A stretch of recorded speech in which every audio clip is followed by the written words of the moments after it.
All right, councillors, welcome to September's ordinary meeting on the 18th of September. We'll open the meeting at 4:04. We've got all councillors are in attendance. Declarations of interest. We'll go through each item separately. So financial, are there any declarations of interest on a financial nature? No. Are there any declarations of interest of a closely associated person and impartiality? No. Are there any declarations of interest for proximity? No.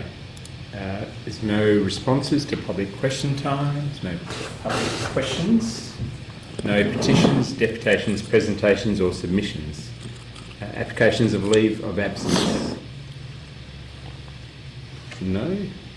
The only announcement I'll just make, I'd like to thank councillors. We're obviously starting this month's meeting a little late, and thank you for giving up your time this morning on our tour for research into our Main Street revitalisation, so I thank you all.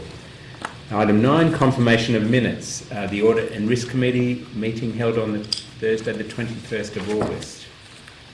Could I have a mover and a seconder? Thank you, Councillor Crooks. Seconder. Thank you, Councillor Foss. All those in favour? Thank you, it's unanimous. The ordinary meeting of Council held on Thursday the 21st of August 2025. Can I have a mover? Thank you, Councillor Bahout, and a seconder. Thank you, Councillor Waite. All those in favour? Thank you. And the Bushfire Advisory Committee meeting held on Wednesday the 3rd of September. Can I have a mover? Thank you, Councillor Hodgkiss, and a seconder. Thank you, Councillor Crooks. All those in favour? Thank you. Item 10, matters for decision. 10.1, Manager of Works and Services. There's none. 10.2, the Manager of Strategic Business Development. Thank you, Mr. President. Thank you. 10.2.1, the lease renewal. Yep, thank you, Mr. President. Council will remember a similar item coming up a couple of months ago for another Shire property. So this is to consider and endorse the renewal of 119 Mergen Road in Bruce Road.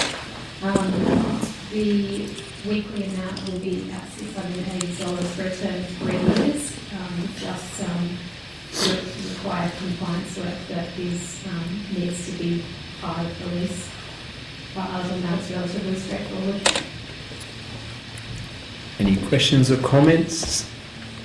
Otherwise, we do have a recommendation. Thank you, Councillor Strange. Do I have a second there? Thank you, Councillor Foss. All those in favour? Thank you, it's unanimous.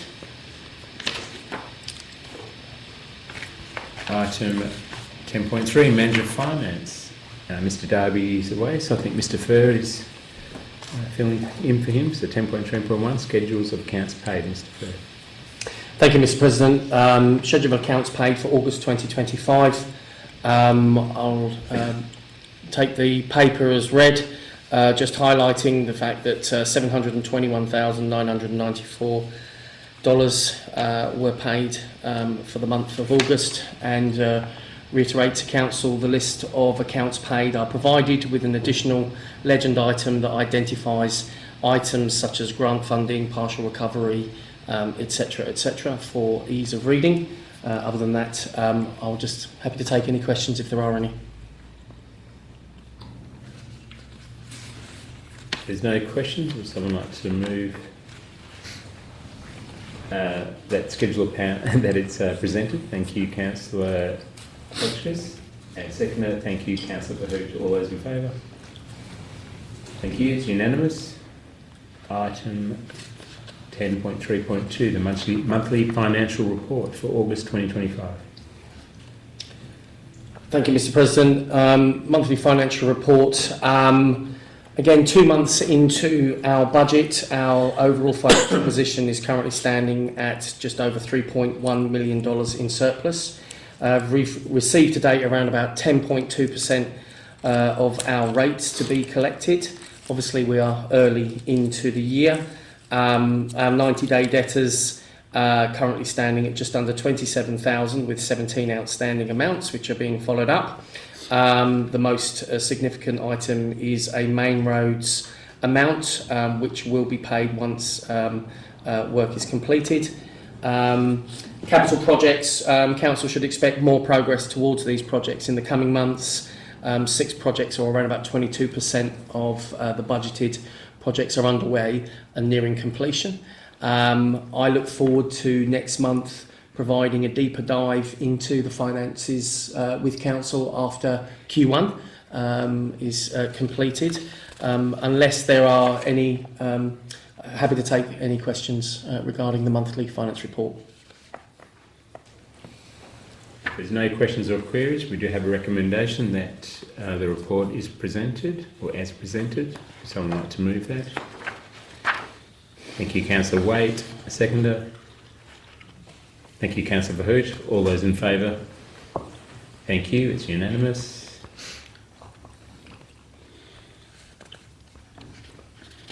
Item, as we go.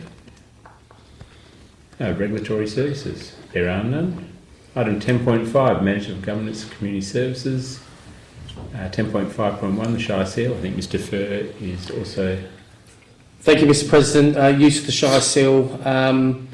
The Council is asked to endorse the use of the seal in August. It was used for notification under Section 70A WAPC 163646, Lot 2, Quarrending Road, Bruce Rock. We have a recommendation that we endorse the use of the seal during August. Do we have a mover? Thank you, Councillor Crooks, and a seconder. Thank you, Councillor Strange. All those in favour? Thank you, it's unanimous. Item 10.5.2, the Council Policy Manual. Defer. Thank you, Mr President. Council will recall that at the last month's meeting, the Council Policy Manual was provided into the document centre to enable councillors enough time to peruse. There was also a summary of main changes to the Council Policy Manual, which has afforded council opportunities to raise any queries or questions. Happy to take any questions regarding this report. One of the main themes is that the Council Policy Manual is instructing the Chief Executive Officer to compile executive instructions or standing operating procedures for its administration regarding a number of items that used to be council policies. And as has been provided, summary of main changes were provided with the papers this month. Happy to take questions if there are any, Mr President.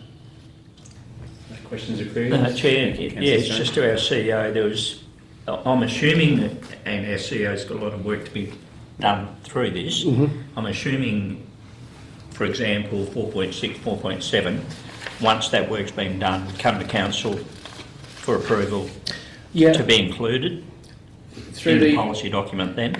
Through the chair, if you talk about, for example, the waiving of fees, for example, that's actually within an item, that particular matter, where there's an additional delegation that has now been provided, and I can talk to that a little bit more in depth, Councillor, at the delegation register. But yes, executive instructions is something that I'm very familiar with, and I do have an executive instruction document. All I need to do is amend. There is a requirement to add some executive instructions. It is an operational working document that informs the administration of how we undertake our processes, and I'd be very happy to provide that to council at an information session for their perusal. But it's an operational document. Doesn't necessarily need to be approved by council, but I would certainly, in the interest of openness and transparency, would be very happy to provide that document to council for them to look over and provide feedback. And I think that's my point, CEO, if we can do that so everyone's involved with these changes. Yep. Because there may be, and I know through other experiences, that they may not necessarily go the way we want. Absolutely. Not in Bruce Rock. Yep. Any other questions, queries, councillors? Had the document for a little while. Otherwise, would someone like to move that we adopted the revised policy annual? Thanks, Councillor Strange. Seconder. Thanks, Councillor Bahoot. All those in favour? Thank you, it's unanimous. Item 10.5.3, the Bushfire Brigade's local law. Mr. Firth. Thank you, Mr. President. Bushfire Brigade's local law. We currently have 3 volunteer bushfire brigades in operation within the Shire, Shackleton, Isleworth and Babbacombe. In 2023, Walga advised that we'd been contacted by DFAS informing that they had received advice from the state solicitors' offices questioning the legality of bushfire brigades established by local governments in the absence of an associated local law. These are provided attachment 2. Therefore, the Shire, along with other local governments, we're required to generate and establish a bushfire brigade local law. I can inform council, obviously it's been provided as part of the agenda, but it was also presented at the BFAC meeting with opportunity for comment by the committee. We haven't received any feedback to the contrary what was provided. We have followed the WALGA template for this local law, although we have also, under recommendation, just shortened it. It's not as lengthy as the WALGA template. They have some, it still captures all the relevant information that should be within that. And therefore, subject to vote from council, we will follow a process where there is still public notice and advertisement and opportunity for feedback, but happy to take questions, Mr. President, on this matter. Mr. Crooks, would you like to make any comment? No, other than the course that's coming up in October, which I'll be in contact with Mark about tomorrow, as far as a half-day course for the people bringing food and drink onto the fire ground. But no, other than that, it's all good. If there's no other comments or queries, we do have a recommendation as written. Chair, I did have one question. It says financial implications are nil. I thought they were quite expensive with the gazetting of local laws and so on.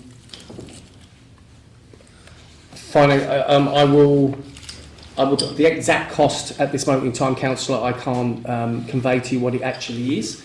I can certainly look into if there is the expectation, though, with regard to we've known about this and we factored it in, and I'm pretty confident that we would have it budgeted, but I absolutely acknowledge that within the financial implication sections we should have actually made a comment representing that, so I'd absolutely take that on notice. Oh, thank you. Thanks, Councillor Strange. Others we have had, I didn't move a second, I'm sure. Otherwise, so Councillor Strange moved it, second was Councillor Hoot, I think. All those in favour? Thank you, it's unanimous.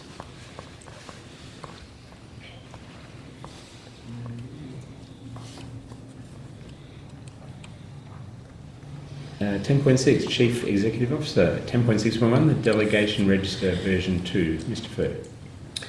Thank you, Mr. President. On an annual basis, the administration is required to present the Delegation Register for Council for endorsement and approval. On this occasion, we present the Delegation Register again on 2 counts. That is there have been some adjustments to the Delegation Register that reflect the change in structure whereby the Manager of Regulatory Services, that role disappeared, was not a senior employee award, and there are some, so that has been removed from the Delegation Register, and where applicable the Manager of Strategic Business Development has been included. On top of that, in looking in with council discussions, Delegation 2.2.16, which is defer grants, discounts, waive or write-off debts. In consultation with councillors and also WALGA governance, there's an additional council condition has been put into this delegation register for consideration by council, which is on page 48 of the delegation register, point A, which is waiving a debt which is owed to the Shire of Bruce Rock for fees and charges associated with the hiring of recreation facilities up to the value of $409. This additional condition brought into the delegation register for consideration by council was brought about the numerous applications that we get that result in a agenda item for a hiring or to be a fee for a recreation facility to be waived. In liaising with Walga Governance, I've amended the delegation register for consideration that enables council to delegate to the CEO at the discretion a value up to $409. That $409 is the highest amount for hiring the amphitheatre with sound and lighting, which is in accordance with the fees and charges schedule, and other recreational facilities there, if council so decides that they want to do so.